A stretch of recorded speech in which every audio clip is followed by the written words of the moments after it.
तने दुखाता लहंगा मोइल बा खोन जितने जाता सुनाए राजा तने दुखाता लहंगा मोइल बा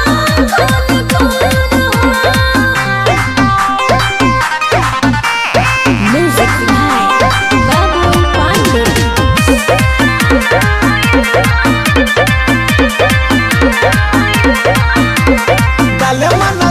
चाहे होई खून खून भल बतियाई गोरी बढ़ जाई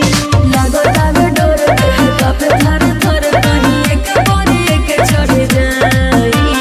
लाई दी दवाई सुनाई राजा नारी बुझाई दुखवा मोइल बा और दुगुना जितने जाता सुनाई राजा उतने दुखाता लहंगा मोइल बा